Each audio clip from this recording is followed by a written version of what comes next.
wassalamu ala asyrafil anbiya wal mursalin wa ala alihi wa sahbihi ajma'in, amma ba'du. Siang hari ini kita kedatangan tamu guru besar di Masjidil Haram. Beliau itu cucu guru saya.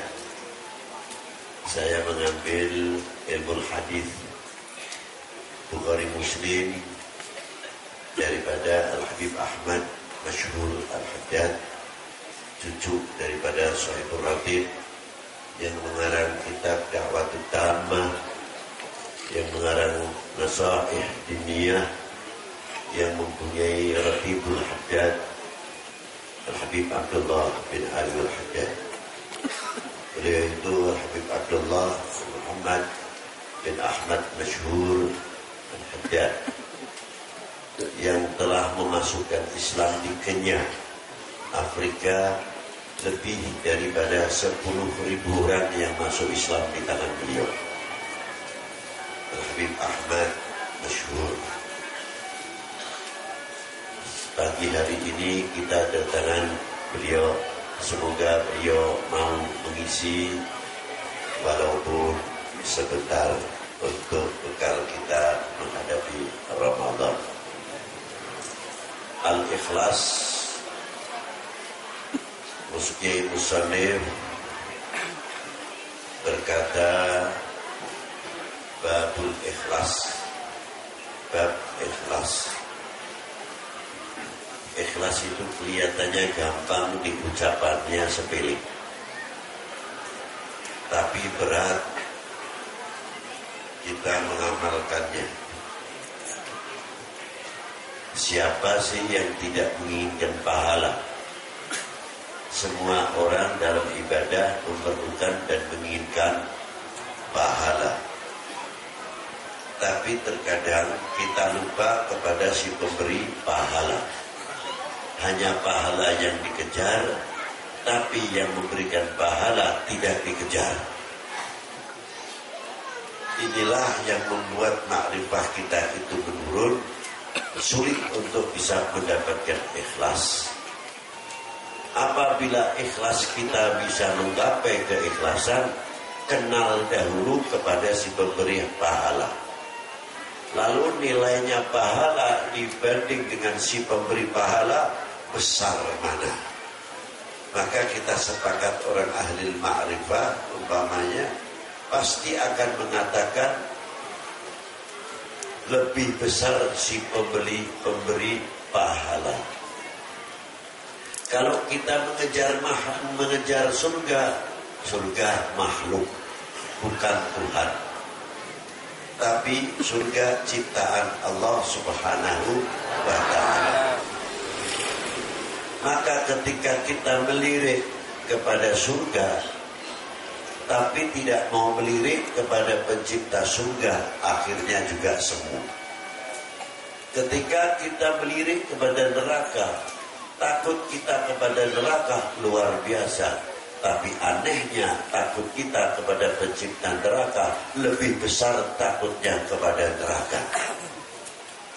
Tapi apabila kita selalu melirik kepada dan melihat kepada pencipta neraka dan surga, kita akan takut menemukan khauf yang sebenarnya, mutiara yang sebenarnya, apa yang dikatakan takut kepada Allah Subhanahu wa ta'ala. Itulah mutiara-mutiara di dalam amaliyah kita, sehingga kita ketika berenang di dalam lautan yang luar biasa bisa menemukan mutiara yang tiada ternilai harganya. Ma'asyiral hadirin rahimakumullah. Al-ikhlas itu nur min nurillah, cahaya dari Allah Subhanahu wa ta'ala.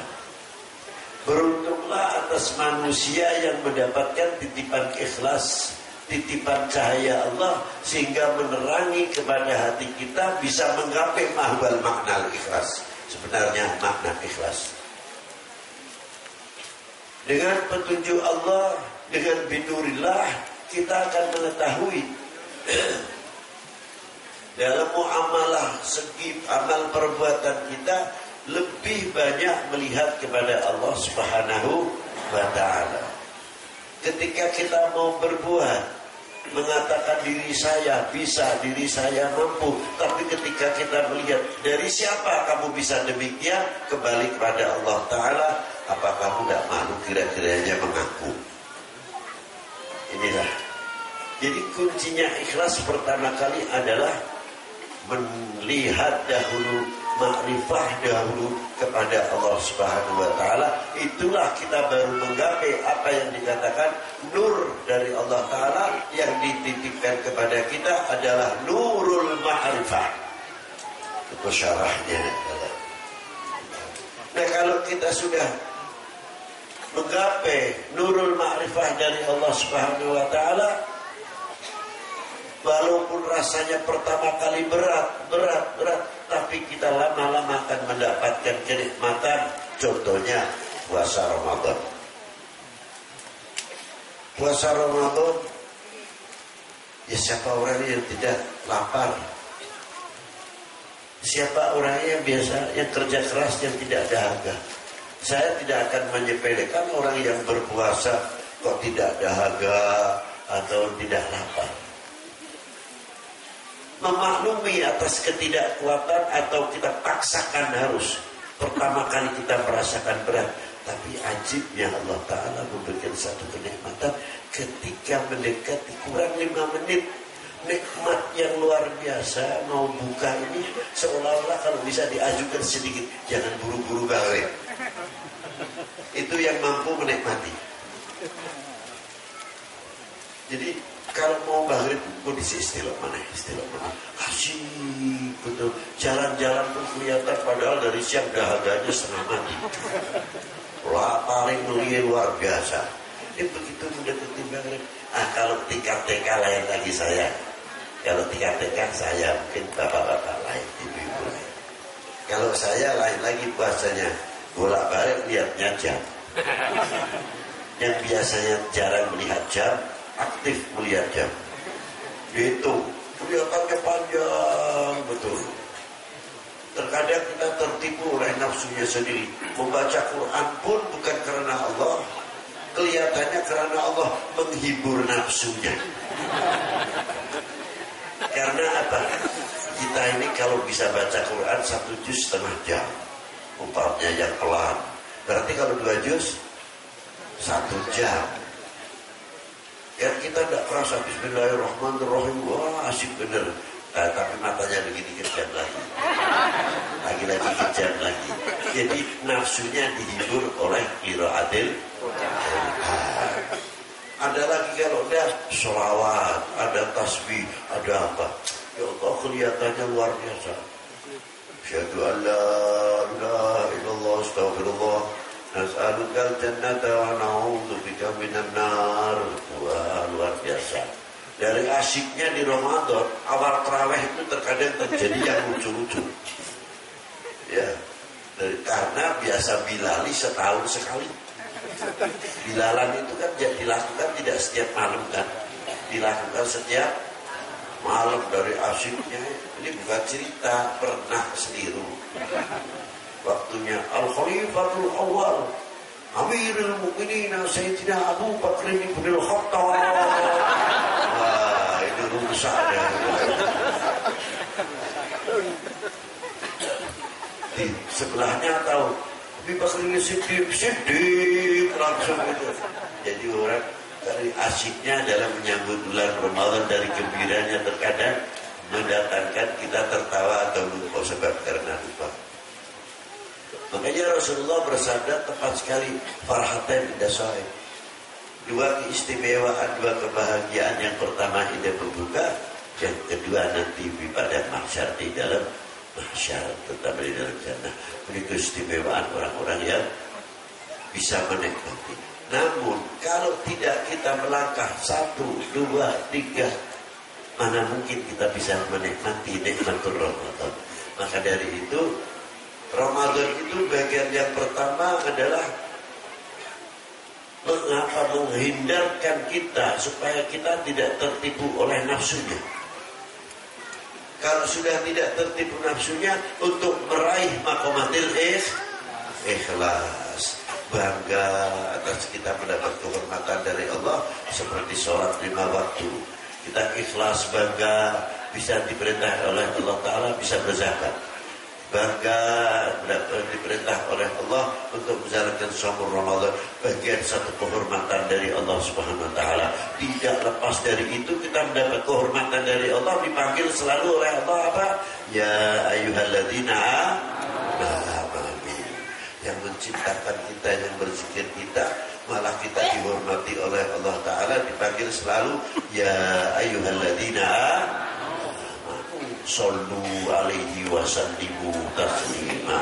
Kaitannya nanti ada lagi yang selain itu, tapi dipanggil dahulu, panggilan kehormatan dari siapa? Yang menciptakan. Kalau kita selalu bisa menikmati panggilan Allah ya ayyuhalladzina amanu, mestinya kita malu. Nah, kalau malu solusinya apa? Bertoat kepada Allah Subhanahu wa taala, karena kita merasa malu kepada Sang Pencipta. Maka dari itu saya atas nama pribadi dan pengurus Kanzus Sholawat, karena sebentar lagi mendekati masuk bulan Ramadan, semoga kita semuanya diberi panjang umur, Allah Ta'ala bisa menjumpai bulan Ramadan, bisa menjalankan perintahnya Allah dalam puasa Ramadan, diberi oleh Allah Ta'ala sehat walafiat, dan diberi rezeki, kemudahan-kemudahan rezeki untuk bekal ibadah. Dari itu atas nama pribadi Habib Lutfi tidak terlepas karena manusia biasa dari kesalahan-kesalahan dan prasangka-prasangka yang kurang baik, terkadang ucapan-ucapan yang menyakitkan dan lain sebagainya. Saya atas nama pribadi pertama mohon maaf sebesar-besarnya, karena kami akan menjalankan puasa Ramadan. Yang kedua, kru ataupun pengurus Kanzus Sholawat juga kami memohonkan maaf sebesar-besarnya apabila ada kekurangan-kekurangan. Insya Allah bulan puasa tidak ada perayanya untuk Kliwonan, cuma waktunya kita ganti malam. Tapi yang jauh-jauh sementara bukan kami melarang, kalau bisa silahkan, tapi kalau tidak ada waktu jangan memaksakan, karena musola-musola panjenengan, masjid-masjid panjenengan memerlukan panjenengan semuanya untuk mensiarkan musolanya, untuk mensiarkan tadarusil Quran, untuk mensiarkan jamaah di dalam masjid kita masing-masing. Maka dari itu kita Kliwonan habis tarwih baru kita mulai Kliwonan untuk istiqomah supaya tidak peraih Kliwonannya. Kenapa Habib Ramadan kok tidak peraih? Sebab saya melihat tanggalan setan tidak ada tanggalan merahnya. Jadi setan itu tidak pernah peraih, berarti tidak mempunyai tanggalan merah. Nah, maka kita juga tidak ada peraihnya. Selagi dia tidak ada tanggalan merah, ayo terus kita tetap membentengi iman kita dalam ibadah kita, supaya kita tidak terjebak, tertipu oleh syaitan atau nafsu kita. Demikianlah yang bisa saya sampaikan. Semoga Allah Ta'ala